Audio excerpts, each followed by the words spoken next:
여러분 안녕하십니까. 자, 오늘은 또 주말 동안 여러분이 이제 한국과 미국에 반반씩 살고 싶어 하시는 분들이 많이 있는 것 같아서 오늘은 제가 지난 3년 동안 한국과 미국을 반반씩 왔다 갔다 하면서 느낀 가장 현실적인 방법에 대해서 설명드리도록 하겠습니다. 그동안 질문이 꽤 많이 있었습니다. 한국에 가는 동안 우편물은 어떻게 하나요? 건강보험은 어떻게 하나요? 미국에 있는 집은 어떻게 관리하나요? 여러 가지 질문이 많이 있는데 제 나름대로 이제 가장 합리적인 방법을 찾은 것들이 있고요. 또한 또 많은 우리 댓글들 보면서 또 다른 분들이 하시는 방법, 이런 데서 아이디어를 얻은 것도 많이 있습니다. 자, 그래서 만약에 여러분이 뭐 100%나 한국으로 이주를 하겠다, 문제 없습니다. 난 뭐 미국에 살겠다, 관심 없으실 수 있겠죠. 근데 나는 한국을 가보니까 미국이 또 그리워, 미국에 있으니까 답답해, 또 한국 가고 싶어. 제가 그렇습니다. 요즘에 한국 가고 사람들이 물어보면 미국이 좋아, 한국이 좋아. 이거는 엄마가 좋아, 아빠가 좋아. 이 정도만큼 어려운 질문 아닌가? 한국에 있으면 미국이 그립고요. 미국에 있으면 또 한국이 그립습니다. 그래서 여유만 되면 한국과 미국을 왔다 갔다 하면 참 좋죠. 그리고 또 생각보다 한국의 이제 물가가 싸기 때문에 한국과 미국을 반반씩 산다 하더라도 사실상 생활비가 더 들어갈 거는 없어요. 오히려 더 절약될 수도 있습니다. 자, 그래서 오늘 현실적으로 한국과 미국을 반반씩 혹은 뭐 한 석 달은 미국, 뭐 한국에 9개월 혹은 그 반대로 한국에 한 석 달, 뭐 미국에 9개월 이렇게 있고 싶어 하신 분들께 설명을 드리도록 하겠습니다. 오늘 내용이 좀 길어질 수도 있습니다. 자, 우선 미국에서 시민권자인 분들, 미국 교민분들, 시민권자인 분들은 F4 비자는 무조건 받으시기 바랍니다.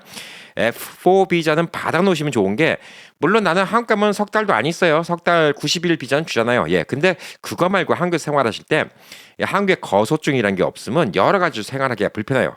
뭐 핸드폰도 없고요. 핸드폰 없으면 예약하는 것도 힘들고 배달도 힘들고 쿠팡도 힘들고 여러 가지 힘듭니다. 은행 구자 만들기도 힘들고요. 여러 가지 힘들기 때문에 F4 비자 받는 거는 우선 하셔야 됩니다. 제가 여러 가지 영상을 많이 만들었어요. 나중에 여러분 관심 있으면 또 개정판 한번 더 만들도록 하겠습니다. F4, 한국에서는 F4라고 하더라고요. 한국에서는 숫자 1, 2, 3, 4. F4 비자. F4 비자를 갖다가 받으시면 좋아요. 근데 꼭 이런 질문 하신 분이 있어요. 전 영주권자인데 받을 일이 있나요? 영주권자는 한국분입니다. 자, 오늘 간단하게 설명드릴게요. 여러분의 여권을 보세요. 아메리카, 미국 독수리가 그려진 여권을 갖고 계시다. F4 비자 받으십시오. 여러분의 특혜입니다. 여러분이 한국분이었기 때문에 받을 수 있는 특혜입니다. 만약에 여러분이 대한민국 여권을 갖고 있다? 필요 없습니다. 자, 그리고 이제 F4 비자를 받는다면 나중에 한국에서 F5, F 숫자 5입니다. 1, 2, 3, 4, 5. F5 비자를 받으시는 게 좋은데 그 이유에 대해서 오늘 확실히 좀 알려드릴게요.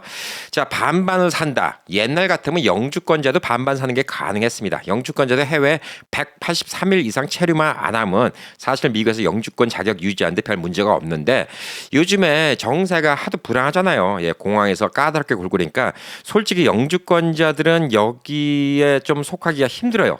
원래는 문제가 없습니다.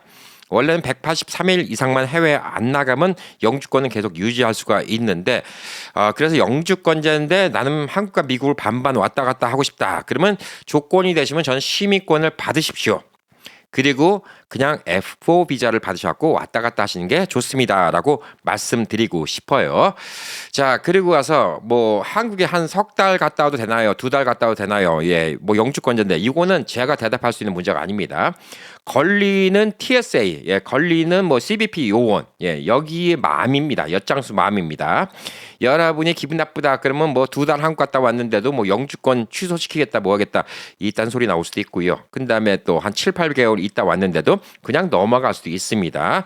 다만 한 가지 제가 여러 가지 이제 우리 우행 식구들이 얘기를 종합해 보건데 미국 내 대도시 있죠. 뭐 LA 공항이라든가 뭐 뉴저지 아니면 또 뉴욕 이런 대도시 공항들이 좀 더 까다롭게 군다는 건 사실입니다. 라스베가스 같은 데는 좀 더 덜 까다롭게 구는 것도 사실이긴 합니다. 그렇지만 이건 100%는 아니라는 점, 요거를 갖다가 알아두시는 게 좋습니다. 자, 그래서 시민권을 받을 수 있으면 이렇게 하는 게 좋고 요즘에 또 그런 흉흉한 소문이 돌죠. 복수 국적자는 시민권 뺏긴다는데요. 그거는 어떤 듣보잡 하원 의원이 법안을 제출한 것뿐입니다. 그거를 또 먹이거리라고 유튜브에다가 엄청나게 사람들 끌라고 복수 국적자 이제 시민권 박탈당할 수 있습니다. 뭐 이런 얘기를 많이 하는데요. 법안이 통과돼야 됩니다. 근데 그런 법안은 통과가 될 가능성이 99.999% 없어요. 예, 미국의 상원, 하원 의회는 500명이 바보가 아닙니다. 그리고 만약 그게 통과가 되면 일론 머스크부터 쫓겨나야 됩니다. 예, 일론 머스크는 3개국 국적을 갖고 있습니다. 트럼프 대통령의 부인 멜라니아도 쫓겨나야 됩니다. 자, 그렇기 때문에 이게 현실적으로 될 가능성은 별로 없습니다. 그렇지만 복수 국적자다. 여러분이 미국 시민과 한국 시민 65세가 넘어서 복수 국적을 받았다. 그랬을 경우 만약 미국에서 무슨 문제가 생긴다. 지금까지 그런 적은 없어요. 만약에 무슨 문제가 생긴다. 그러면 추방해도 추방할 수 있는 나라가 있잖아요. 한국이. 그러니까 추방을 당할 수는 있겠지. 여러분이 뭐 엄중한 범죄를 저질렀다든가, 예, 국가적인 뭐 반역을 저질렀다든가, 스파이법에 걸렸다든가, 예, 그러면 그럴 가능성은 있긴 하지만 아직까지 그런 사례는 없습니다. 그래서 65세 이상 복수 국적을 받고 싶어 하시는 분들은 저는 F5 비자를 추천드려요. 왜 그러냐면 복수 국적을 받겠다는 이유가 난 자랑스러운 대한민국 국민으로서 내가 이 생을 마감하겠다. 대한민국 국적을 마감하겠다. 이런 이제 좀 거창한 의미가 있다. 예, 그런 분들은 저는 그런 분들의 의견 존중합니다. 예, 그래서 대한민국 국민의 국적을 회복하겠다. 이런 분들은 제가 이해를 합니다. 근데 그거 말고는 복수 국적자가 가지고 있을 수 있는 혜택은 딱 한 가지 더 있습니다. 선거권이 있습니다. F5 비자는 영주권이에요. 그다음에 F4는 거소증입니다. 영주권도 아니고 한국에서 영주증이라고 합니다. 영주증. 미국의 영주권하고 똑같다고 생각하시면 됩니다. 자, 그리고 이제 F4 비자는 거소증입니다. 한국에서 살 수 있는 권한입니다. F4 비자와 F5 비자의 가장 큰 차이점은 F4 비자는 이제 5년마다 갱신을 해야 됩니다. 예, 그리고 또 3년마다 또 주소지 같은 거 확인해야 되고, 예, 한 번 비자가 나온 건 5년이고요. 그다음에 거소증 갱신은 3년, 2년마다 한 번씩 해야 됩니다. 그게 좀 불편할 수가 있겠죠. 근데 그 불편한 거야 뭐 잠깐 참으면 되는 건데 제일 큰 차이는 뭐냐면 F5 비자는 해외에서 오래 살지만 않으면 그냥 계속 무한정 준다는 겁니다. F5 비자를 받아놓고 미국에 6개월 갔다 와도 한국의 F5 비자 영주권은 그대로 유지가 될 수 있다는 거, 이게 제일 크다 이렇게 좀 볼 수가 있습니다. 자, 그렇기 때문에 한국에 계신 분들하고 똑같아요. 예, 선거권만 없습니다. 여러분 정치인 될 생각 없죠. 예, 정치도 못 나갑니다. 한국 국적이 아니기 때문에. 자, 그리고 이제 만약에 복수 국적자 쫓아야 한다 이런 법안이 나와도 여러분 복수 국적자가 아닙니다. 예, 국적은 미국 시민권 하나밖에 없기 때문에 F5 비자는 영주증을 받은 거기 때문에 복수 국적으로 취급이 안 되니까 그런 거에 대해서 신경 쓰신 분들 이것도 안전할 수 있다 이렇게 좀 볼 수가 있습니다. 자, 그리고 이제 연세가 많으신 분들 한국 가면 국민건강보험, 예, 국민건강보험을 들어야 되는데 이게 법안이 몇 년 전에 바뀌었죠. 예, 한국에서 6개월 이상 거주를 해야지 국민건강보험에 들 수가 있습니다. 보험료는 여러분의 수입에 따라서 좀 달라집니다. 여러분의 재산에 따라 달라져요. 여러분이 한국에서 좋은 차를 샀다, 그다음에 좋은 아파트를 샀다, 예, 그러면 또 재산에 따라서 보험금이 달라집니다. 기본적으로 일을 안 하신다, 그러면 한 15만 원 정도 생각하시면 됩니다. 자, 보편적으로 그 정도 생각하시면 되고 뭐 집 있고 뭐 그래도 예 20만 원 정도면 되고 한국에서 돈을 많이 버신다 그러면 한국은 이게 상한선이 한 600만 원까지 올라갑니다. 연예인들은 보험료로만 한 달에 600만 원을 좀 냅니다. 자, 그런데 이조차도 한국에서 뭐 국민건강보험 잘 되는 건 아닌데 F4 비자로 한국을 갔다가 해외에 30일 이상만 나가 있으면 이게 취소가 됩니다. 취소가 되고 도로 한국에 들어오면 또 6개월을 기다려야지 또 다시 보험이 됩니다. 자, 그래서 시나리오를 한번 얘기할게요. F4 비자를 받고 한국에 가셨어요. 6개월 기다리고 건강보험료 받았어. 그리고 이제 미국에 왔어. 취소됩니다. 한국에 또 갔어. 그럼 다시 처음부터 6개월 기다려야 됩니다. 그럼 한국에서 건강보험이 계속 공백이 생기겠죠. 그럼 이제 이따 말씀드리겠지만 다른 보험을 드려야 됩니다. 자, 근데 F5 비자는 한국에서 거소를 6개월 하고 이제 받으셨어요. 예, F5 비자는 미국에 갔다가 6개월 있다가 한국 와도 바로 대한민국 국민하고 똑같이 바로 그 다음날부터 건강보험이 바로 커버가 됩니다. 얼마나 좋아요? 예, 그러니까 F5 비자 양쪽 나라를 왔다 갔다 하신 분들은 무조건 F5 비자를 받으셔야 됩니다. 예, 이게 아주 좀 중요하다 이렇게 좀 볼 수가 있습니다. F5 비자 같은 경우는 해외 장기 체류하더라도 자격이 상실되는 게 아니라 급여 정지 상태가 됩니다. 즉 보험료를 안 주겠다 이렇게 되는 거죠. 자, 미국에서 1년 살다 오시든 6개월 살다 오시든 한국 입국 증시 건강보험이 되살아납니다. 예, 바로 들어온 날부터 되살아납니다. 예, 그러니까 F5 비자를 받으셔야 하는데 F5 비자 어떻게 받나요? 예, 우선 F4 비자를 받으셔야 되고요. F5 비자는 외국인 같은 경우는 한국에서 5년을 거주해야 되는데 우리 같은 미국 시민권인데 원래 한국인이었던 사람들은 F4 비자를 받고 2년만 기다리시면 F5 비자를 받을 수 있다는 거. 예, 이게 아주 좋다. 이렇게 좀 볼 수가 있습니다. 자, 그리고 이제 한국에서도 꼼수가 있긴 있습니다. F4 비자를 받고요. 보험료를 갖다가 계속 따박따박 내면 유지가 되는 경우도 있습니다. 통장에서 보험료가 자동적으로 이체되게 만들면 제가 6개월 미국에 있는 동안 뭐 15만 원이면 15만 원씩 계속 6개월 내게 하면 한국에 들어가도 바로 유지가 될 수가 있는데 원래는 법적으로는 1개월 이상 해외 체류 시 30일 이상 해외 체류 시 급여 정지가 원칙이므로 공단에서 왜 병원 기록이 없냐 하면서 직권으로 정지시킬 수가 있습니다. 그러니까 이건 100% 확실한 방법은 아닙니다. 하지만 보험료만 꼬박꼬박 잘 나갔고 유지됐다는 분들도 계시긴 합니다. 근데 이건 100% 확실한 방법은 아니다. 네, 이렇게 좀 보시면 됩니다. 자, 그래서 F5 비자의 특징 아셨죠? 예. 이게 제일 좋은 게 건강보험이 유지된다는 거. 그게 제일 좋은 거 아닌가라고 좀 보여주고 있고요. 그러니까 이제 반대로 되는 거예요. 예, 영주권자분들은 한국 국적을 갖고 있는데 미국 와서 영주권을 받으신 거고 이건 반대로 미국 시민권을 갖고 계신 분들이 한국에서 F5 영주증을 받는 거다. 이렇게 좀 보시면 됩니다.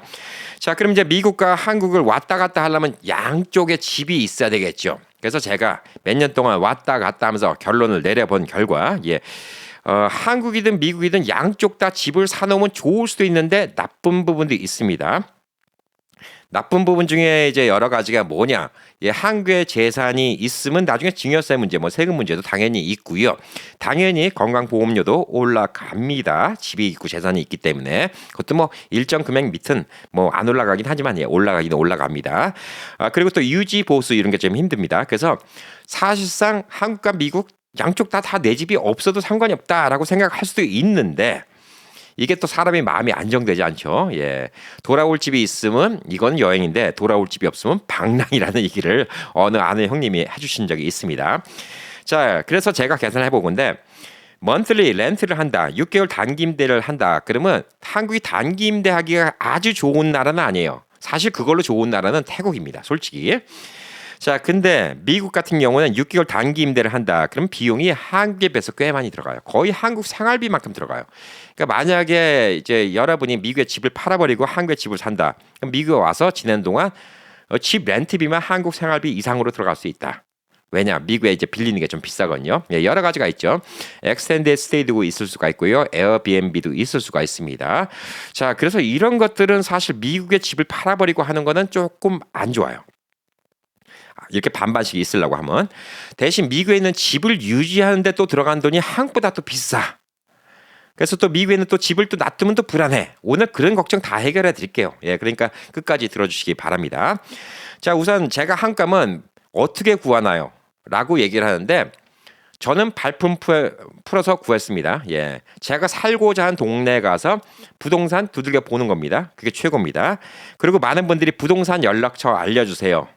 예, 그런데 한국은요 되게 다이나믹합니다. 아시죠? 예, 미국에서 전화가 왔고 저 매달 달에 이사 가니까 집 좀 하나 뭐 맡아놔 주세요. 안 맡아줍니다. 예, 한국에서 뭐 몇 달씩 집 놔두고 그런 경우 없습니다. 여러분이 언제 올 줄 알고 뭐 여러분이 뭐 미리 렌트비 다 내준다. 그럼 맡아주겠지. 예, 근데 그거 아닌 이상은 맡아주지 않습니다. 그래서 한국 가면 바로 그냥 호텔 얻어놓고 바로 부동산 가서 하루 이틀 내에 집 딱 정해놓으시는 게 제일 좋지 않을까? 예, 이렇게 좀 생각을 하고 있습니다. 그래서 저는 부동산을 통해서 알아보고 있습니다.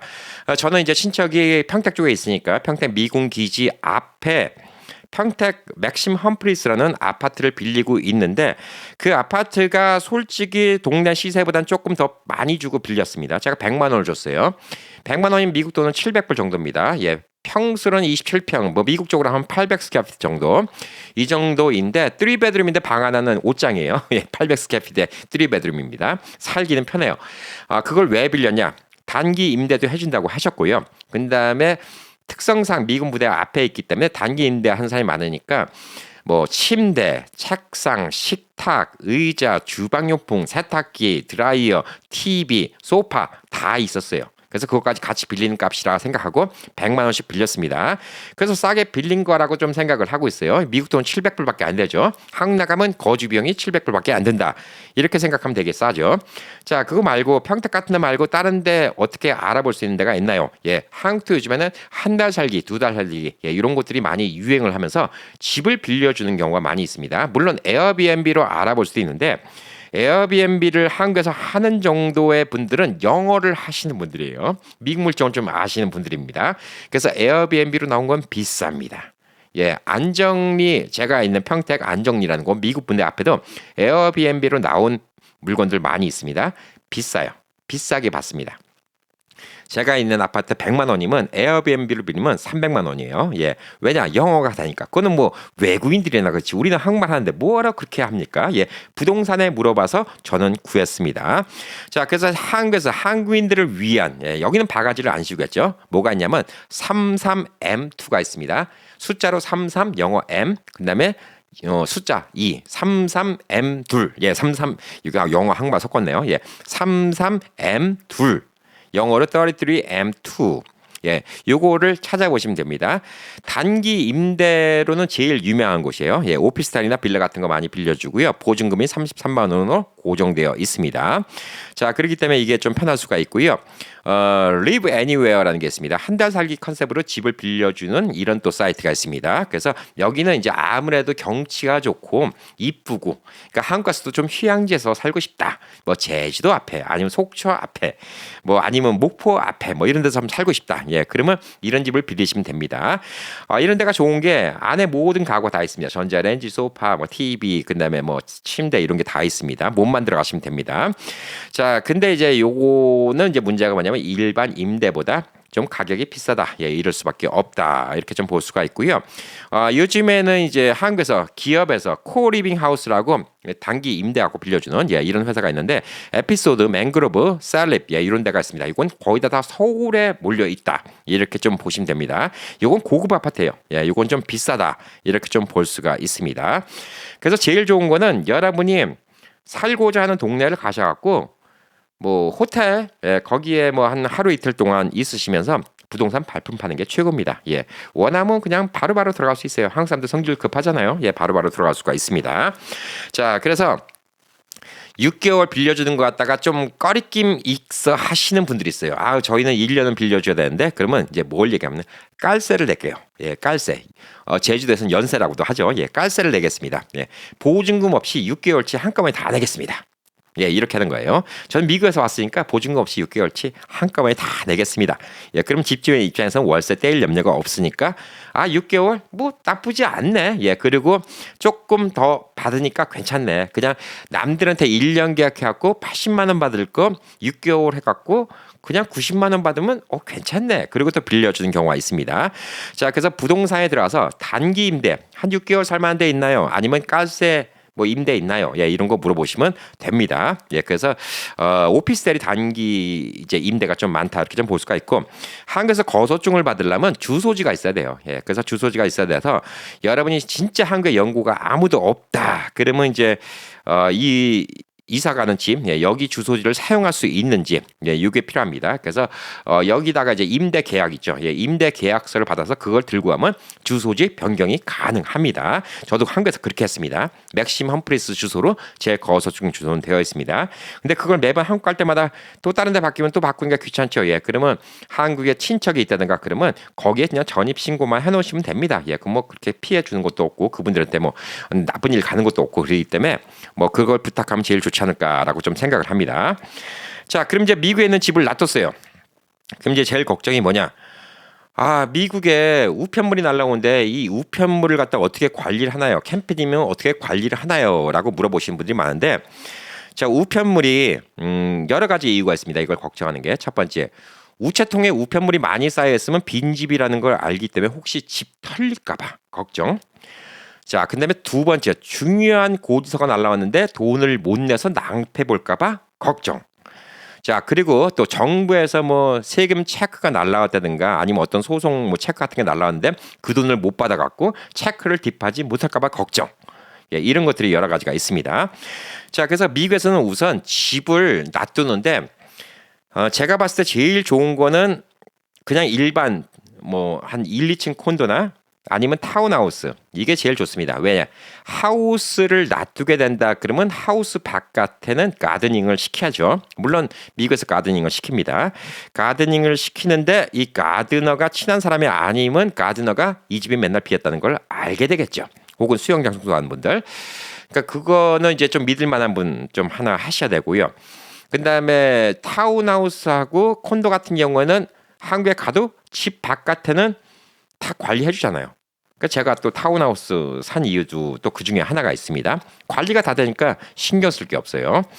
자, 만약에 집이 있는 분들은 집이 있어갖고 이제 가든가 오신다 그러면 첫 번째 집 문 앞에다가 이것저것 광고지 꼽아놓는 경우 있죠. 피자 배달해준다, 무슨 뭐 명함 꼽아놓는다, 뭐 스티커 붙여놓는다, 예 이런 같은 거 있는데 이게 계속 꼽혀 있으면 나중에 이거 배달온 놈들이 알아요. 어라? 내가 2주 전에 피자 꽂아놓은 게 아직도 그대로 있네. 남들 광고지도 있네. 이 집 비었구나. 털자. 예, 이럴 수가 있어요. 자, 그렇기 때문에 우선 여러분이 이제 하우스인데 가드너 혹은 수영장 청소하신 분들이 있으면 그분들에게 조금 돈을 더 드리고 부탁할 수가 있어요. 자, 여기 앞에 있는 거 요것도 좀 확인해서 요거 좀 다 쓰레기통에 넣어 주시고요. 문 앞에 꼽혀 있는 거 다 넣어 주시고요. 가딩 할 때. 그다음에 우체통 키 정도 들어갖고 여기 우체통 키 있는 거 있죠? 예, 여기 있는 메일 좀 다 수거해서 여기 통에다 넣어 주세요. 예, 이렇게 할 수가 있습니다. 이런 같은 거 좀 부탁을 할 수가 있겠죠. 조금 더 드리고. 예. 그래서 이걸 이용할 수가 있고 전문적으로 난 남한테 모르는 사람한테 부탁하기 힘들어. 예, 그러면 미국에서는 virtual mailbox라는 게 있습니다. 예, 메일박스를 대행해 주는 회사죠. 그래서 Anytime Mailbox, 그다음에 iPostal One, 그다음에 Earth Class Mail 뭐 이런 회사들이 있는데 이거는 제가 뭐 특별히 안 알려드리겠습니다. 여러분 동네에서 찾아보세요. 예, 그래서 동네마다 또 지역이 다르기 때문에 이런 거 찾아보시면 서비스가 뭐 있는지 찾아보십시오. 여기서는 이제 서비스하는 것도 종류가 여러 가지인데 단순히 이런 메일만 모아주는 경우 혹은 내용물 안에를 뜯어갖고 내용물을 스캐닝해갖고 여러분한테 이메일을 보내주는 경우 그다음에 필요 없으면 다 슈레드 파쇄시키는 거죠. 예, 슈레드 시키는 방법도 있고 그다음에 한국으로 배송도 해달라 그럼 또 피를 받고 배송해주는 경우도 있고요. 또 수표가 날라왔다 그러면 이거를 은행에다가 디파짓까지 해주는 서비스도 제공하는 경우가 있다고 합니다. 근데 뭐 미국인 만큼 아무래도 이 서비스 비용은 좀 더 비쌀 수가 있습니다. 자, 그렇기 때문에 아는 사람이 해주는 게 제일 좋아요. 예, 이 비용이 만만치 않게 들어갈 수가 있습니다. 이건 제가 굳이 뭐 설명을 안 해드린 게 미국이 워낙 넓은 땅이기 때문에 지역마다 이런 회사들은 뭐 수없이 있기 때문에 이걸 알아보시면 됩니다. 자, 그리고 이제 미국 50개 주가 똑같은 데가 있죠. USPS가 미국의 우체국입니다. 예, USPS에서 Inform Delivery라는 게 있습니다. 예, 어떤 편지가 날라온지 미리 내 이메일로 알려주게 하는 게 있는데 저는 그걸 씁니다. 이건 무료입니다. 이메일로 날라와요. 예, 오늘 배송될 편지가 뭐다. 안에 내용은 안 보여주는데 바깥에 보면 이게 광고인지 뭔지 이거는 좀 알려주는 경우가 있습니다. 자, 그리고 USPS에다가 집 주소가 바뀌었다. temporary forwarding 시켜갖고 다른데 뭐 자기 아들 집이라든가 뭐 친척 집이라든가 친구 집이라든가 여기로 보내게 하는 방법도 있습니다. 자, 근데 이게 뭐 영원히 해주는 거 아니고요. 예, 뭐 한 최대 1년까지 이렇게 좀 해주고 있습니다. 자, 그래서 제일 중요한 건 뭐냐면 모든 돈 내는 거 있죠. 돈 안 내면 이게 문제가 되잖아요. 제가 늘 하는 얘기가 남한테 돈을 못 받으면 바보지만 남한테 줄 돈 안 주면 사기꾼이 된다고 그래요. 예, 바보가 차라리 낫죠, 사기꾼보다. 예, 그래서 줄 돈. 그러니까 여러분의 크레딧 카드, 그다음에 뭐 HOA 내는 거, 세금 내는 거 이걸 다 오토매틱 페이먼트를 하는 게 제일 중요합니다.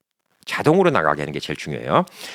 HOA 같은 경우에 오토매틱 페이먼트가 되나요? 예, 되는 HOA도 있고 안 되는 HOA도 있어요. 예, 그건 장담 못 드려요. 예, 제 회사 같은 경우는 HOA에서 오토매틱 페이먼트가 됩니다. 자동으로 빠져나가게 됩니다. 특히 HOA 같은 경우는 여러분이 잘 알아두셔야 되는 게 HOA를 오랫동안 안 내잖아요. 예, 그러면 HOA가 밀리면 HOA에서는 그 집을 매각할 수 있는 권리가 있습니다. 여러분이 한국 나갔다가 깜빡 잊고 1, 2년 안 있고 뭐 계속 한국에 있다. 예, 그러다가 HOA가 내 집을 헐값에 팔아버리고 그동안 밀린 HOA 다 받아버리고 남은 돈만 여러분한테 주면 여러분이 손해 볼 수 있는 이런 문제가 생길 수도 있어요. 예, 그렇기 때문에 HOA 같은 거는 오토매틱 페이먼트 자동으로 되게 해야 되겠죠. 유틸리티, 전기, 가스, 물, 인터넷 다 자동 이체하고 페이퍼리스를 하면 됩니다. 그러면 편지 날라올 게 훨씬 줄어들어요. 자동차 보험이 있다. 자동차 보험도 커버를 해야 되겠죠. 먼틀리 나온 게 뭔지. 그다음에 크레딧 카드 이것도 다 페이퍼리스. 요즘엔 다 페이퍼리스로 합니다. 이것도 지구 환경 보호에도 아주 좋아요. 이게 좀 복잡하지만 처음에 한번 셋업하면 자동으로 돈이 나가게 하면 좋습니다. 그래서 여러분은 한 몇 달에 한 번씩만 리스트를 쭉 적어 놓으시고 돈이 제대로 빠져나간지만 확인해 보세요. HO에 꼬박꼬박 빠져나갔나, 전기세 빠져나갔나, 가스, 물, 인터넷, 쓰레기 버리는 거. 저 같은 경우는 가스가 없어요. 저 같은 경우는 지금 HOA 내고 있고요. 전기세 내고 있고요. 물값 내고 있고, 하수도 비용 내고 있고요. 인터넷 비용 내고 있고, 차 페이먼트 내고 있고요. 차 보험료 내고 있습니다. 그게 매달 나가는 거예요. 그다음에 프로퍼티 텍스 내는 거는 저희 모기지 있죠. 예, 모기지에서 프로퍼티 텍스를 한꺼번에 걷어냅니다. 집 보험료도 모기지 컴퍼니에서 한꺼번에 걷어냅니다. 그러니까 저는 프로퍼티 텍스 안 내서 집 뺏길 일도 없고, 그러니까 이것만 확인하면 돼요. 이 아이템만 확인하면 됩니다. 그래서 여기서 날라오는 편지는 없어요.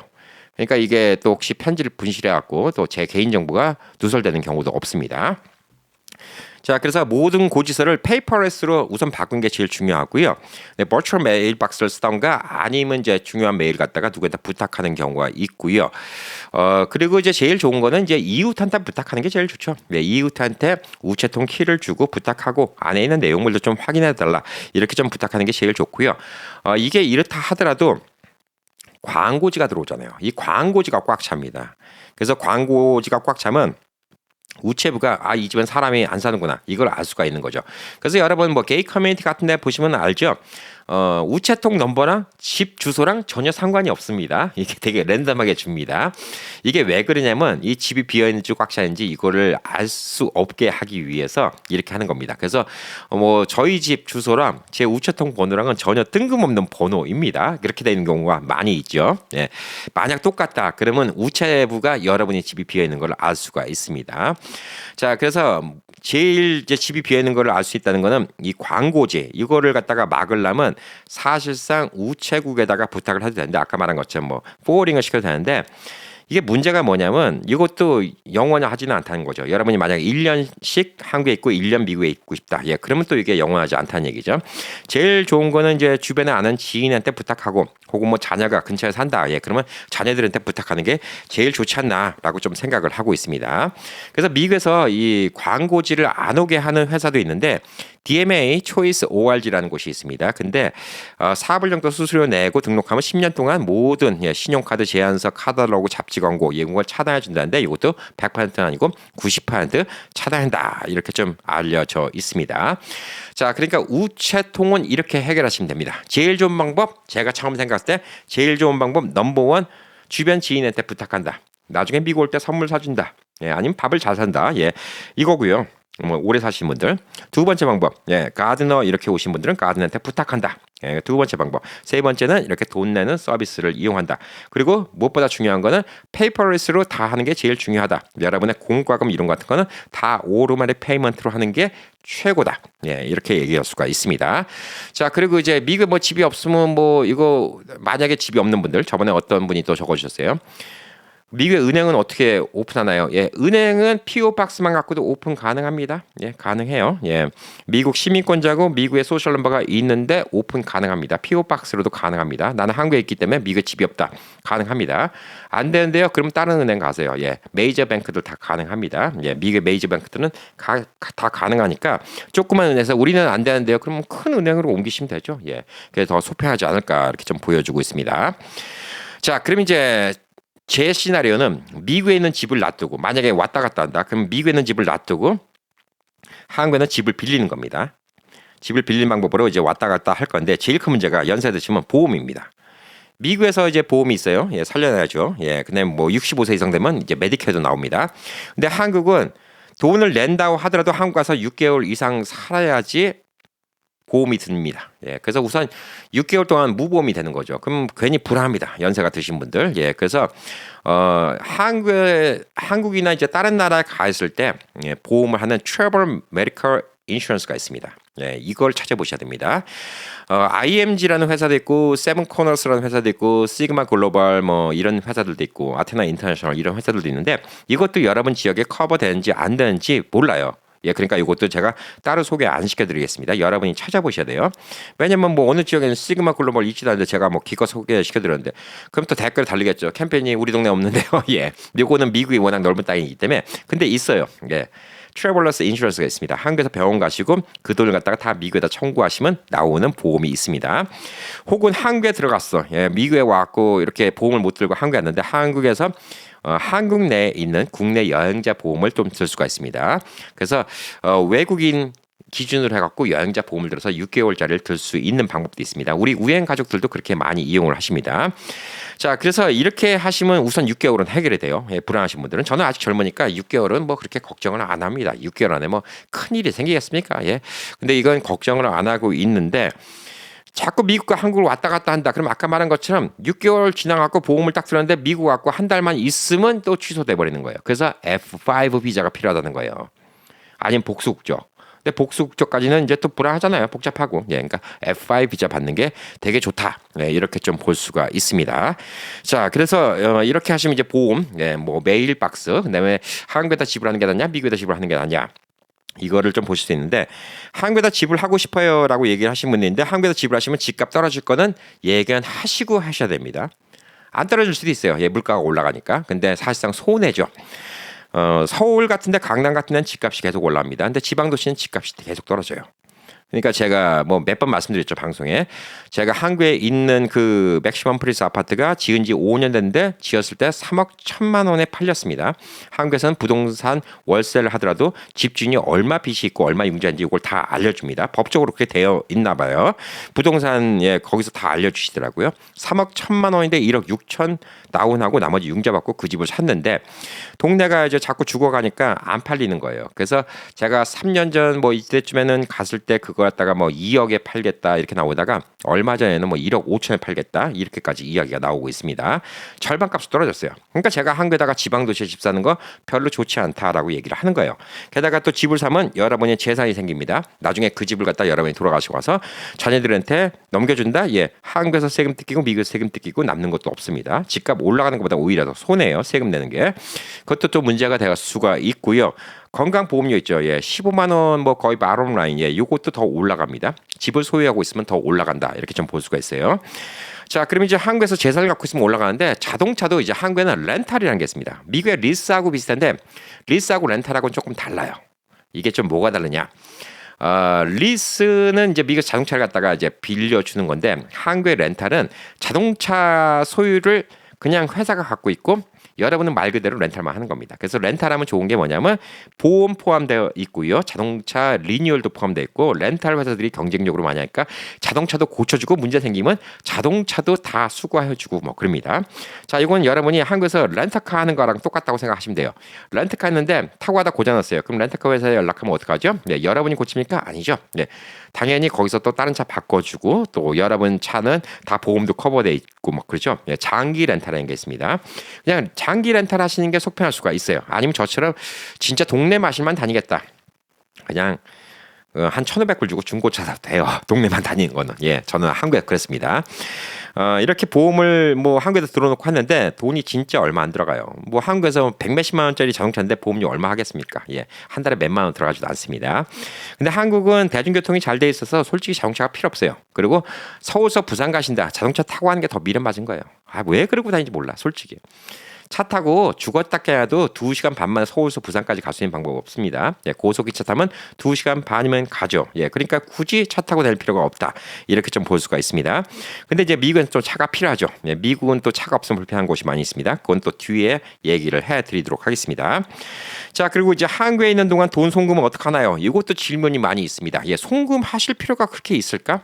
그다음에 미국에서 소셜 베네핏 받는 거, 예, 소셜 베네핏 받는 거 한국에서 어떻게 받나요? 예, 이 질문도 많은데, 자, 많은 분들이 질문을 이렇게 짤막하게 하십니다. 소셜 한국 가면 끊긴다는데 이거 맞나요? 예, 소셜이라고만 얘기하면 이거는 제가 뭐를 얘기하는지 알 수가 없죠. 우리가 여러분이 미국에서 쭉 사시면서 몇십 년 동안 세금을 꼬박꼬박 내면서 여러분이 받는 소셜 시큐리티 베네핏이 있습니다. 자, 소셜 시큐리티 베네핏은 여러분이 낸 돈이에요. 여러분이 낸 돈이기 때문에 당연히 여러분이 한국에 있든 아프리카 가 있든 뭐 우간다에 가 있든 소련에 가 있든 여러분이 받을 수 있습니다. 다 못 받는 나라가 몇 군데 있어요. 네, 북한에 가 있는데 못 받아요. 여러분 북한도 못 가지. 네, 적성 국가에 가 있으면 그 돈을 못 받습니다. 자, 근데 이 돈은 한국에서 당연히 받는 거예요. 그러니까 이건 당연한 겁니다. 못 받는다는데요. 예.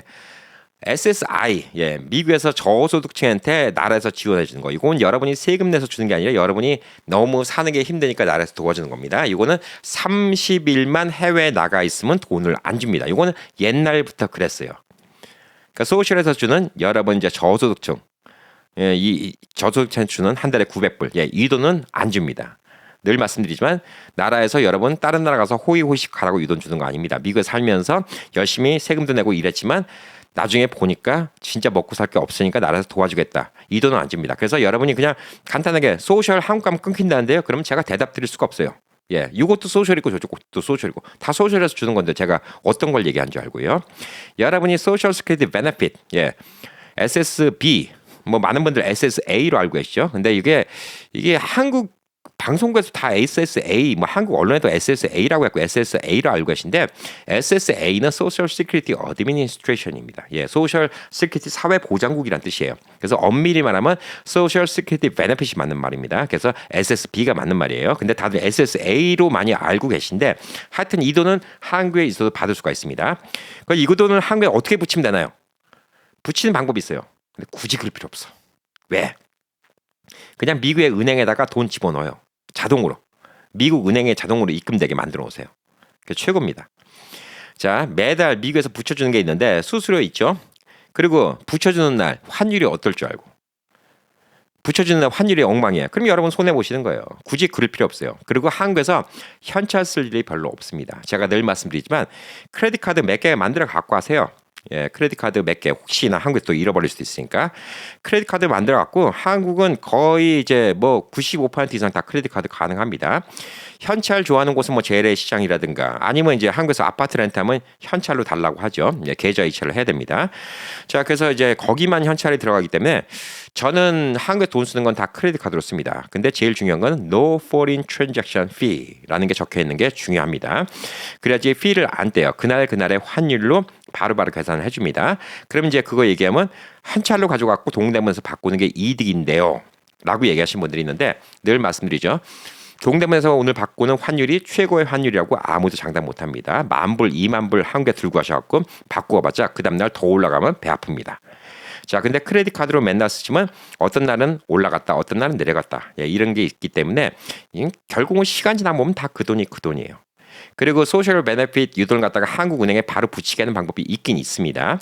근데 이렇게 하면 붙이는 날은 우리가 정하는 게 아니기 때문에 그 붙여주는 날 만약에 환율이 1,480원인데 1,300원이 됐어요. 그럼 여러분만 손해예요. 이건 목돈이잖아요. 목돈이니까 손해가 크지. 크레딧 카드는 뭐 매일매일 뭐 점심 먹고 10불, 저녁 먹고 30불 뭐 이렇게 매일매일이니까 오늘은 1,480원이었다가 그 다음날 1,330원이었다가 그 다음에 뭐 1,420원이었다가 평균치 따지면 똑같아요. 그러니까 한국은 카드 한 장만 들고 다녀야 돼요. 저는 한국 다니면 그냥 지갑도 안 들고 다녀요. 전화기 뒤에다가 5만 원짜리 하나 꼽아놓고 다닙니다. 만약에 문제 생길까. 그리고 카드 한 장만 딱 들고 다닙니다.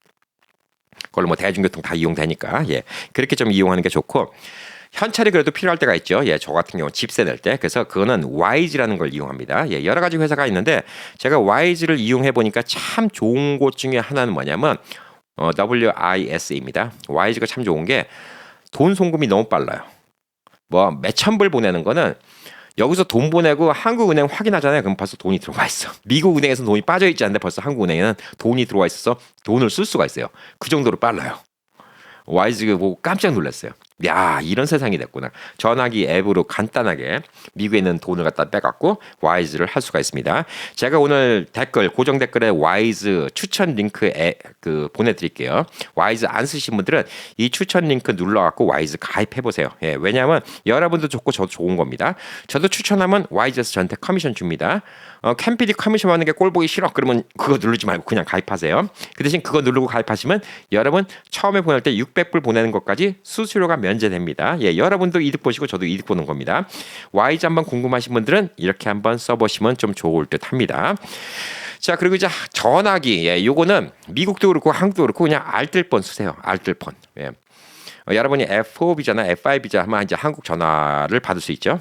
전화기는 요즘에 웬만한 전화기, 신형 전화기는 듀얼 심 다 됩니다. eSIM이라고 하죠. 물리적인 심카드 말고. 그래서 두 가지가 다 들어가니까 한국 가면 한국 거 키시고 미국 가면 미국 키시면 됩니다.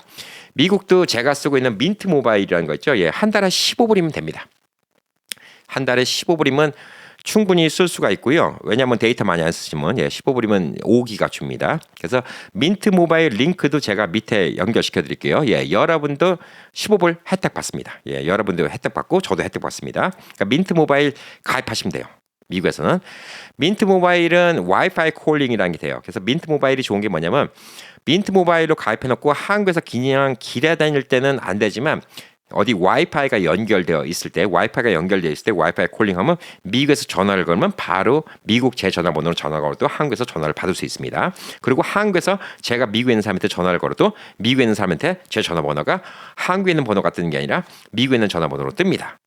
이게 또 한국에 있는 것도 숨기고 싶어 하시는 분들은 또 이게 아주 좋아요. 그래서 민트 모바일 가입하셔갖고 하시면 또 여러분 또 15불 또 이득 보시고요. 30불짜리 또 30불 이득 보는 걸로 알고 있습니다.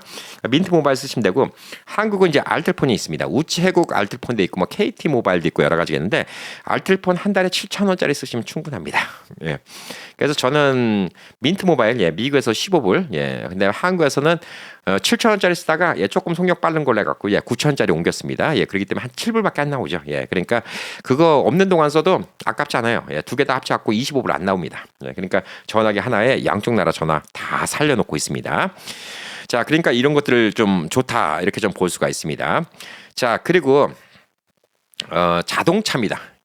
한국은 자동차가 없어도 다닐 수가 있어요. 뭐 굳이 필요하시면 아까 말했듯이 렌탈이라는 거 장기 렌탈 알아보시면 되고 아니면 저처럼 진짜 싸구려 중고차 동네 마실용으로 하나 사셔도 되고요.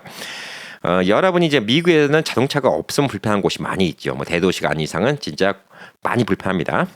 그래서 자동차를 놔두자니 자동차를 6개월씩 처박아 놓는 것도 아깝고 뭐 이런 생각이 좀 들어요. 그래서 제가 생각할 때 저도 지금 전기차가 없지만 제일 좋은 거는 솔직히 전기차예요. 전기차가 왜 좋냐? 일반 자동차는 6개월씩 놔두면 차에 안 좋아요. 엔진 오일도 굳고 안에 휘발유도 좀 오래돼서 문제가 생기고 차 성능이 안 좋아집니다. 자동차는 그냥 6개월씩 안 타고 있으면 성능이 안 좋아져요. 뭐 물론 주변에 뭐 누가 친구가 있었고 중간중간에 차를 갖다가 좀 시동도 걸어주고 그럼 좋겠지만 결론적으로 이제 별로 안 좋아요. 근데 전기차는 6개월을 안 타도 문제가 없어요. 전기차 타보신 분들 알죠? 뭐 오일 체인지 할 일도 없고 스파크 플러그 할 일도 없고 그렇기 때문에 전기차는 괜찮습니다. 그래서 전기차를 하시면 좋아요. 그리고 이제 테슬라 같은 경우 이제 뭐 다음 달부터는 이제 월 99불로 full self driving 자율 주행을 할 수가 있죠. 이거는 언제 끊어도 끊을 수 있습니다. 30일 단위로. 그러니까 미국에 있는 동안만 full self driving 6개월 키시면 되고 6개월 있으면 한국에 가 있는 동안은 그냥 그거 끊어 놓으시면 되고 테슬라는 차고에다 집어넣으시면 됩니다. 테슬라를 차고에 집어넣을 때 몇 가지를 좀 알려드릴 텐데 팁입니다. 테슬라 충전 맥스를 갖다가 50%로 해놓으세요. 100%로 해놓잖아요. 배터리에 안 좋습니다. 20% 미만으로 해갖고 배터리 드레인 되잖아요. 이것도 안 좋습니다. 그래서 항상 50% 유지로 해놓으시는 게 제일 좋습니다. 테슬라는 50% 유지로 쭉 해놓으시는 게 좋고요. 그러니까 전기는 이제 꼽아놓으시고 50% 유지 해놓으시면 전기세 나갈 거 없어요. 안 타니까. 그리고 테슬라는 이제 그렇게 관리해도 차에 오일 같은 게 굳는다든가 이런 문제가 없기 때문에 테슬라는 그냥 6개월 있다가 타도 뭐 생생하게 탈 수가 있습니다. 그리고 FSD가 있으면 뭐 몇 달 만에 미국 왔고 운전 좀 어리버리할 때 FSD로 운전하면 자율주행으로 운전하면 좀 편하겠죠. 그러니까 테슬라는 이제 그런 것도 한번 고려해 보시면 좋고요. 그래서 뭐 꼭 테슬라가 아니라 하더라도 전기 자동차가 유리하다. 한국에 오래 그러니까 미국에 오래 세워놓기에는 이제 한국에 오래 가 있으면서 미국 오래 세워놓기에는 전기차가 유리하다 이렇게 좀 볼 수가 있고요. 전기 자동차의 사실 수명은 배터리가 수명이에요. 솔직히 다른 거 고장날 건 많이 없어요. 배터리가 많이 있으면 많이 쓸수록 언젠간 배터리를 써야 되는데 여러분 6개월 안 쓰잖아요. 그럼 그만큼 배터리 수명도 더 오래 갑니다. 충전을 계속 안 하고 있기 때문에. 그래서 이런 것들을 좀 이용하시는 게 좀 좋을 수가 있고요. 전기 자동차라 하더라도 이제 피해갈 수 없는 게 계속 주차장에 계속 있으면 모든 차가 마찬가지입니다. 타이어가 밑에 눌리죠. 타이어가 밑에 눌리면서 타이어가 한쪽이 좀 찌그러지는 문제가 생깁니다. 이게 좀 심하면요. 탈 때 덕덕덕덕덕덕 이렇게 될 수도 있어요. 뭐 우리가 보통적으로 이제 차를 갖다 계속 굴리니까 달리고 있는 동안은 계속 돌아가니까 타이어가 이제 힘을 받는 게 늘 항상 이제 다 똑같이 받는데 주차장에다 너무 오래 세워놓으면 타이어 한쪽만 눌려갖고 한쪽이 좀 납작해질 수가 있죠. 몇 가지 방법이 있는데 평소보다 타이어의 공기압을 한 10% 정도 더 세게 집어넣는 게 있고요. 타이어 크레딧이라는 게 있습니다. 타이어 모양에 맞춰서 반달 참되었고 타이어 밑에다가 끼는 게 있습니다. 예, 이걸 세워놓으면 조금 더 낫습니다. 예, 그리고 굳이 방법이 있다 하면 주변 또 지인한테 차를 갖다가 앞으로 한 30cm만 더 굴려줘. 한 달 있다가 또 뒤로 3cm만 굴려줘. 이렇게 하는 방법도 있습니다. 자, 이게 또 방법이 될 수가 있습니다. 그리고 지금은 이제 그걸 안전상의 이유로 허가를 안 해주는데 나중에는 뭐 타슬라 같은 거 갖다가 한국에는 전화기 갖고도 앞에 30cm 움직이고 뭐 이런 거는 되지 않을까? 레벨 4가 되면 이제 그게 될 거예요. 주인 없이도 될 수 있게 법적으로 가능하니까. 레벨 4가 아마 2027년쯤에 나올 것 같아요. 지금 레벨 2입니다. 그때쯤 되면 이제 혼자서 앞뒤로 움찔거리게 하는 뭐 이런 기능도 나오지 않을까라고 좀 기대는 해보고 있습니다.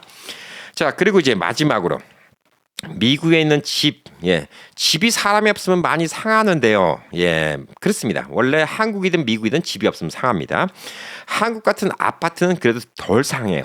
아파트는 다 붙어 있으니까 온도 변화도 심하지 않고 그래서 안 상해요.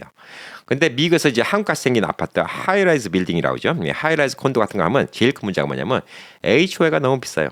돈 아깝죠. 집 페이오프 시켰어도 뭐 한 달에 1,500불, 2,000불씩 HOA 내면 그것도 돈 아깝습니다. 그래서 이런 것들이 적합하지 않죠. HOA를 많이 내는 집을 미국에 놔두고 하는 건 적합하지 않고 저 같은 경우는 이제 한국 나가 있으면 한 달에 기본적으로 미국에 있는 집을 유지하는데 그래도 뭐 모기지나 뭐 프로퍼티 텍스는 어쩔 수 없다 치더라도 그건 미국에서 나가는 거니까 안 쓰는데도 돈 나가고 아까운 게 한 달에 한 500불은 돼요. 이게 뭐냐?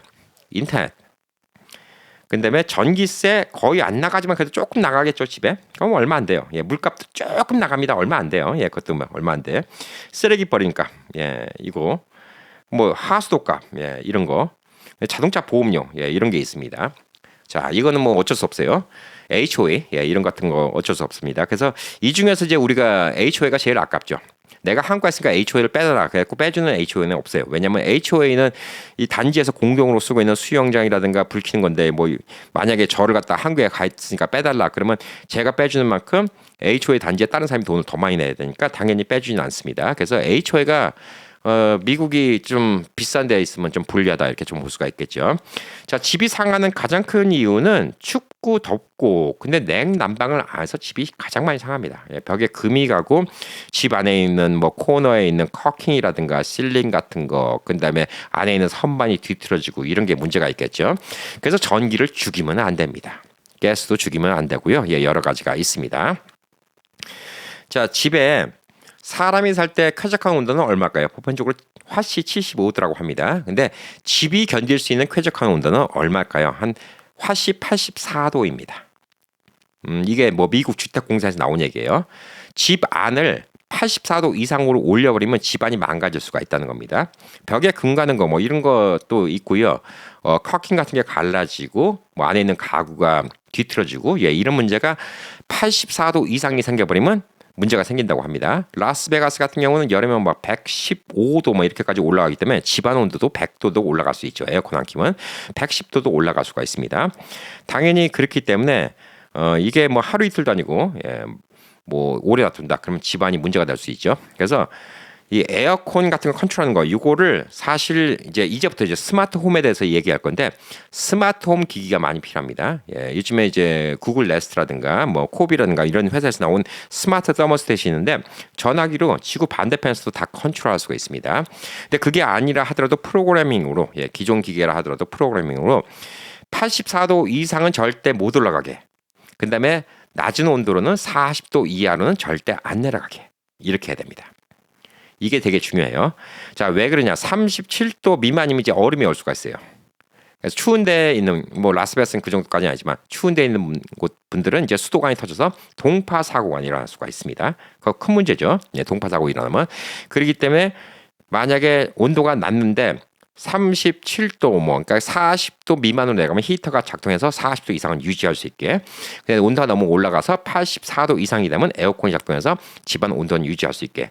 그러면 냉난방비가 그렇게 많이 들어가진 않아요. 예, 뭐 사람 사는 것만큼 많이 들어가지 않습니다. 이게 최저 라인이라고 볼 수가 있기 때문에 한국에 6개월씩 계신다. 예, 그러면 꼭 이렇게 유지해 놓는 게 좋다. 이렇게 좋을 수가 있습니다. 그럼 미국에서 마찬가지예요. 내가 여행 가는데 집에 사람 없으니까 에어컨 꺼야지 전기세 아까워. 예, 그것 때문에 나중에 집 고장 나면 더 문제됩니다. 만약에 여러분이 여름에 더운 집에 있는데 더워서 피설가 일주일 뭐 멕시코를 갔다 올 거야. 아니면 크루즈 갔다 올 거야.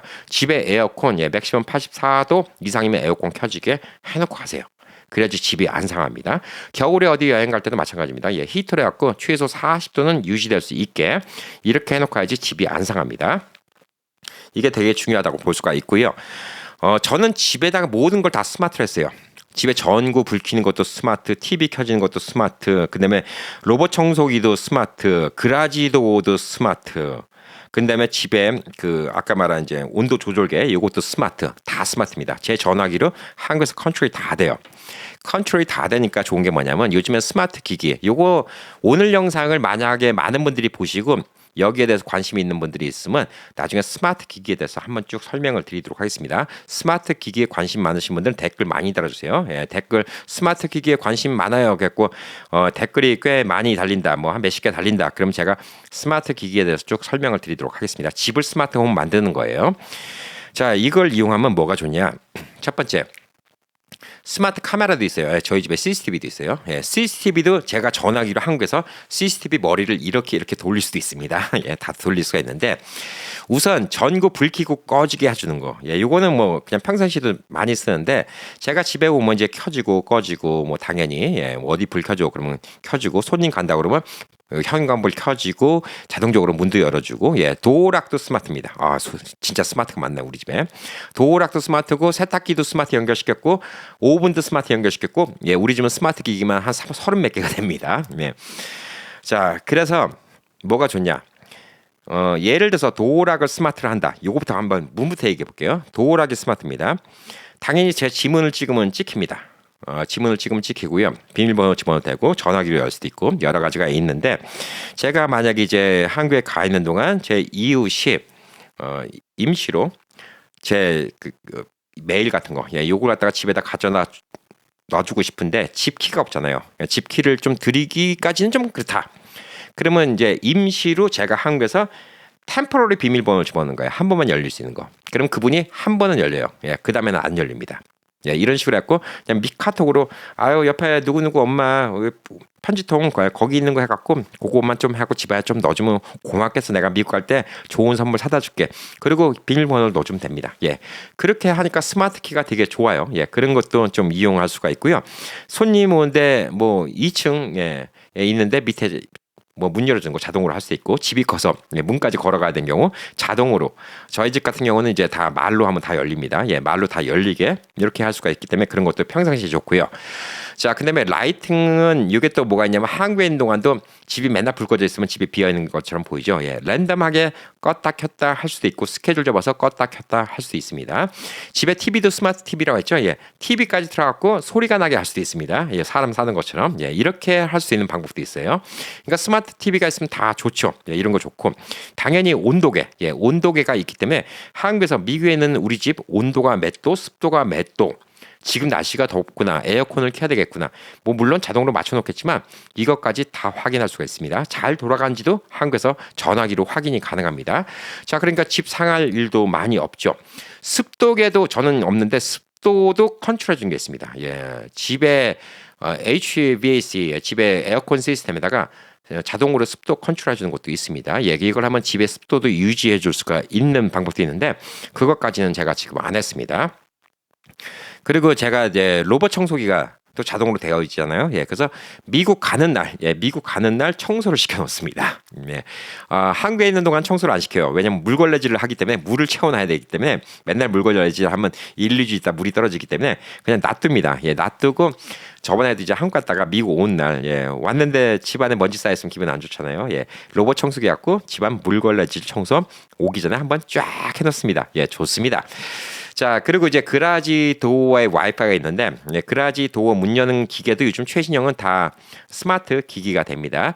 이게 자동으로 당연히 뭐 제가 문을 여는 기능도 있고요. 저 같은 경우는 이제 전화기, 지오 펜스를 갖고 제 전화기가 집 근처에 있으면 자동적으로 문이 열리고, 제가 나가고 집에서 떨어지면 자동적으로 문이 닫히는 이런 기능도 있고, 제가 깜빡 잊고 문을 열어놨을 때도 10분이 지나면 자동으로 또 문이 닫히는 이런 기능 같은 것도 해놓을 수 있고, 이 기능 중에서 요즘에 또 재밌는 게 있습니다. 이게 뭐냐면 이게 아마존 그러니까 버추얼 키라는 건데 누구한테 부탁을 할 수 있어요. 그라지 문을 열 수 있게 부탁을 할 수가 있습니다.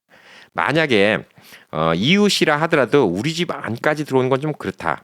근데 이제 그라지 안쪽에서 문 닫으면 이제 그라지까지는 열려도 안쪽으로 못 들어오잖아요. 그라지 문만 열게 하는 방법은 옛날 같으면 그라지 키를 줘야 됐죠. 근데 제가 쓰고 있는 거는 이제 진이라는 회사, 유명한 회사죠. 알라딘이라는 회사에 있는 건데 요거는 이제 상대방한테 그 앱을 받으라고 한 다음에 제가 그분한테 템퍼러리 권한을 줄 수 있어요. 그럼 그분이 그분 전화기 갖고 우리 집 그라지를 갖다 열 수 있습니다. 이것도 한 번 열고 또 못 열게 할 수 있죠. 그러니까 메일은 그라지에는 넣어줘. 그럼 우리 집에는 못 들어오죠. 그라지까지만 들어오고 우리 집에 못 들어오죠. 만약 프라이버시가 중요하다. 그러면 또 이렇게 할 수 있어요. 집에 좀 좋은 시계가 많다. 뭐 이런 분들 조금 찜찜할 수 있죠. 집에 롤렉스 시계 한 6개 있는데 저번에 집에서 파티할 때 자랑했는데 괜히 불안해. 보석 자랑했는데 티파니 자랑했는데 샤넬백 자랑했는데 한국에 다 들고 간 것도 아닌데 괜히 불안해. 그런 분들은 이제 그라지에서 집으로 들어오는 문은 잠궈 놓고 그라지 문만 열 수 있게 할 수 있고, 이거를 아마존 배달 있죠. 요즘에 아마존과 같이 호환은 됩니다.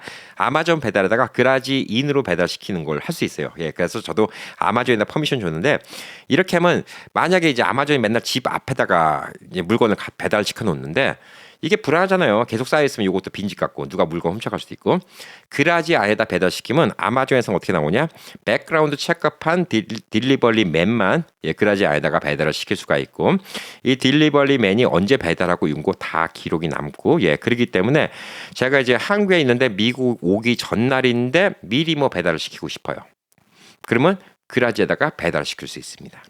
그러면 드라이버가 와서 그라지 문 열고 자기 네트 프로그램 갖고 열면 열려요. 열고 안에다가 물건 집어넣고 그라지 문 닫고 이렇게 가게 됩니다. 제가 한국에 있는 동안 좀 아쉬웠던 게 뭐냐면 이걸 몰라서 아쉬웠던 게, 한국에서 미국 뭐 블랙 프라이데이 세일을 하는 거야. 너무 가격이 싸. 이거 지금 사놔야 되는데. 근데 지금 사도 받을 데가 없어. 이거 어떡하지? 그래서 이제 진짜 궁여지책으로 이제 아는 사람한테 부탁을 하면 되긴 되는데 이게 또 미안해. 근데 이걸 이용하잖아요.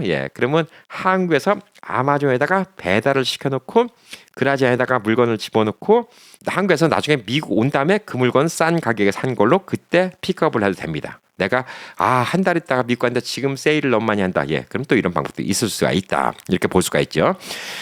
되게 세상이 스마트해져 가요. 그래서 이런 스마트한 거. 그러니까 여러분 오늘 복잡한 게 많이 나왔죠. 페이퍼레스 빌링은 어떻게 하는 거야? 전화기 이거는 또 어떻게 돈을 내는 거야? 자동페이는 어떻게 하는 거야? 크레딧 카드 같은 경우도 걱정할 필요 없어요. 옛날엔 크레딧 카드 잊어먹잖아요. 해외 나가서. 그러면 이제 불안하잖아요. 그러니까 또 국제 전화 걸어서 미국에다가 스탑시키고 해야 되는데, 요즘에 크레딧 카드 앱 깔아놓잖아요. 앱으로 다 템포러리 홀드 시킬 수 있습니다. 취소시킬 필요도 없어요. 만약 제가 잠깐 어디 놨는데 이게 불안한 거, 잃어버렸는지 집에 놓고 왔는지, 그러면 불안하면 그냥 홀드를 시켜놓는 거예요. 잠깐 템포러리. 훔쳐왔어도 사용 못하죠. 근데 집에 들어간 다음에 있으면 그걸 풀어놓으면 됩니다. 만약 진짜 잊어버렸다. 그러면 그걸 갖다 이제 국제적으로 해갖고 이제 한 개 붙여달라고 할 수 있는 방법도 있긴 있어요. 근데 그래서 크레딧 카드는 한 서너 개 갖고 다니시는 게 좀 좋죠. 한국에 가서 하나만 들고 다니시고 서너 개 가져가시는 게 좋지 않나라고 좀 보여주고 있고, 그러니까 전화기로 다 되는 세상이에요. 그래서 한국 가서 하시는 게 6개월 사는 게 별로 힘들진 않아요. 아주 편하게 쓸 수 있습니다. 그 대신 미국이 좀 나쁜 게 있어요. 미국이 아마존 프라임 이거 1년치를 해야지 싸게 하는데 한국 가면 또 끊고, 그러니까 이게 먼스 하면 또 비싸게 돼요. 한국의 쿠팡은 언제든지 끊을 수 있어요. 이게 되게 좋죠. 이게 되게 좋고, 한국은 그 대신 또 인터넷은 또 쉽게 못 끊더라고요. 또 2년, 3년 약정을 하더라고요. 전화기 같은 경우는 워낙 가격이 싸니까 저는 다 살려놓습니다. 왜? 그 번호를 그대로 유지하지 편하니까. 미국 번호도 유지하고 한국 번호도 유지하는 게 편하니까. 그래서 제가 전화기는 민트 모바일, 저 한 달에 15불 냅니다. 그거 링크 연결해서 여러분 신청하시면 15불이면 됩니다. 그리고 돈 붙이는 거는 와이즈 붙이시면, 제가 뭐 몇십만 불 붙여본 적은 없어요. 저번에 제일 많이 붙여본 게 한 8,000불 붙였습니다. 그때 뭐 안동에다가 그 기금 내고 뭐 이런 것 때문에 그것도 그냥 한 1시간 내에 돈 들어오더라고요. 예, 그러니까 제가 2,000불 얼마 전에도 뭐 2,000불 보냈는데 그냥 돈 보내고 한국은행 확인하니까 바로 돈 들어와 있어요. 예, 그러니까 YG도 제가 보내드린 링크 요거 이용하시면 여러분이 첫 600불 보내는 것까지 송금 프리니까 한번 써보시고 좋은지 안 좋은지. YG 이용하시려면 미국 은행 당연히 있어야 되고요. 미국 메이저 은행. 그다음에 또 한국에도 은행 있어야 됩니다. 한국 은행 라우팅 넘버가 있어야 됩니다. 자, 그래서 오늘은 이제 너무 내용이 길어서 요것만 갖고 또 꽤 내용이 길 것 같아갖고 제가 오늘 또 이만큼만 좀 말씀을 드렸습니다. 자, 그렇기 때문에 여러분이 여기에 대해서 더 궁금한 거 있으신다. 진짜 관심이 많다. 이 오늘 영상도 또 히트를 친다. 그러면 와, 많은 분들이 또 이런 정보를 되게 목매달아 하셨구나. 예, 그래서 여러분이 좀 더 알고 싶은 내용에 대해서 쭉 적어주세요. 그럼 제가 또 영상을 만들어 드리도록 하겠습니다. 자, 반반 미국 사는 것만큼 좋은 게 없겠죠. 예, 그렇게 살면 최고 아닐까. 아, 근데 마지막으로 참, 예, 마지막으로 말씀드리고 싶은 거는 많은 분들이 캠피디 그것도 젊어서 얘기지 나이 들으니까 비행기 타는 거 힘들어. 근데 비즈니스 타고 가시면 하도 안 힘들어요. 예, 그래서 여러분이 좀 경제적 여유가 있다. 예, 뭐 약 올리는 거 아닙니다. 여유가 있다. 1년에 한 번이잖아요. 예, 뭐 6개월씩 왔다 갔다 혹은 또 1년 살이씩 한다. 예, 그러면 1년에 한 번이기 때문에 지금 뭐 비즈니스 클래스 요즘에는 한 4천 몇백 불 하는 것 같아요. 뭐 지역마다 다르죠. 뉴욕에서 가는 거 다르고. 두 분이 8천이에요. 예, 물론 일반석 사는 것보다 비싸긴 비싼데 그거는 진짜 여러분을 위해서 쓰면 괜찮다고 생각이 듭니다. 예, 특히 뭐 동부에서 한국 가시는 분들은 와, 그거 15시간 비행기 이코노미 타고 가면 젊은 사람도 몸이 녹아나요. 근데 연세 드시면 진짜 힘들죠. 그래서 저는 뭐 그동안은 마일리지가 있어서 비즈니스를 한 3번 타고 왔다 갔다 한 거고요. 그러니까 이게 라스베가스에서 한국 가잖아요. 그럼 2시간 더 걸려요. 예. 그런데도 뭐 14시간, 13시간 이렇게 비행기 타도 하도 피곤한지 몰라요. 비즈니스 타고 가면. 그러니까 이런 건 돈 아끼지 마시고 한국 가면 다른 게 많이 아껴주니까 예. 이런 거 하시고 비즈니스 타면 또 마일리지도 많이 쌓아줘요. 예. 그렇기 때문에 비즈니스 또 몇 번 타시면 또 비즈니스 한번 또 공짜로 탑니다. 예. 그리고 스카이패스 카드 제가 뭐 많이 말씀드리죠. 대한항공 나온 거. 예. 그걸 갖고 한국에서도 돈 그걸로 쓰시면 또 마일리지 많이 모여서 업그레이드 시킬 수 있어요. 일반 이코노미 타시고 비즈니스로 업그레이드도 가능하니까 그런 같은 거 좀 이용해 보시면 한국 왔다 갔다 하는 게 그렇게 힘들지는 않을 거예요. 예. 그리고 또 한 가지 방법은 뭐냐면 짧게 오시는 방법이 있어요. 한국 가시는 김에 하와이 가고 며칠 놀다가 또 한국 들어가시고 예, 그러면 훨씬 피로도가 적죠. 뭐 한 5시간, 6시간 예, 이렇게 비행기 타고 가니까 하와이까지 6시간 좀 안 걸리죠. 예, 그러니까 훨씬 더 피로도가 적죠. 혹은 또 다른 지역은 어디가 있냐면요. 시애틀도 있습니다. 예, 시애틀 한번 구경할까? 예, 시애틀에서 한국 가는 거는 요즘에 한 7, 8시간 정도 걸리는 걸로 알고 있습니다. 예, 오는 건 더 빠르죠. 예, 그래서 오는 게 빠른가 가는 게 빠른가 헷갈립니다. 맨날. 예, 저번에 어떤 분은 올 때였나 갈 때였나 예 7시간도 안 걸렸다고 하더라고요. 예, 시애틀이 또 한국이랑 또 은근히 가깝습니다. 그래서 미국 내에서 국내선 타고 또 시애틀 여행 한번 가셨다가 시애틀에 뭐 스페이스 닐도 보시고 뭐 시애틀에 또 맛있는 커피도 드시고 예, 그렇게 여행을 하면서 한국 가는 것도 방법이 또 될 수가 있거든요. 그리고 또 팁 하나 더 알려드릴게요. 비행기표를 계속 이렇게 한국과 미국 왔다 갔다 하신 분들은 한국에서 왕복표 끊으시면 미국보다 쌉니다. 보편적으로 싸요. 네, 똑같은 대한항공.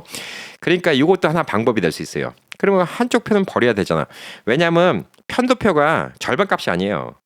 그러니까 왕복이 1,000불이다. 편도는 500불이 아닙니다. 편도는 7, 800불이에요. 별로 차이가 없어요. 그래서 어떻게 하면 좋으냐. 그냥 미국에서 시애틀 여행 한번 가시든 하와이 여행 가시든 거기서 또 한국 가는 거 한번 그렇게 타신 다음에 한국에서 미국 왕복으로 타시면 돼요. 그래서 이제 그 오는 날짜 있죠. 예, 그걸 뭐 미리 정하셔도 되고 한 번 또 바꿀 수가 있거든요, 날짜를. 저도 그렇게 합니다. 예, 저도 지금 미국 왔다 갔다 하는 비행기표는 한국에서 샀어요. 그러니까 미국 사는 것보다 공항세도 싸고 그러니까 몇백 불 더 싸더라고요. 예, 그러니까 이것도 하나 또 팁이라고 좀 알려드릴 수가 있습니다. 하여튼 짧게 얘기하려고 한데도 얘기가 기네요. 예, 이거는 제가 몇 년 동안 알아낸 겁니다. 그리고 또 한국에 왔다 갔다 하시면서 사시는 분들한테 들었던 팁들을 다 정리해서 알려드린 거니까 좀 더 자세한 내용이 필요하시다 그러면 댓글 달아주시고요. 예, 좋아요 많이 눌러주세요. 예, 트럼프 대통령도 뭐 노벨상 평화상 안 줬다고 삐지는데 여러분들 댓글에다가 저 좋아요 많이 안 눌러주시면 저도 삐질 겁니다. 예, 몰라요 어떻게 될지. 예, 항상 여러분의 댓글이 많이 힘이 되고요. 예, 좋아요를 많이 눌러야지 많은 분들이 봐주십니다. 구독 안 해주신 분들은 구독해주시고 계속 좋은 정보 받아가시기 바라겠습니다. 파이팅!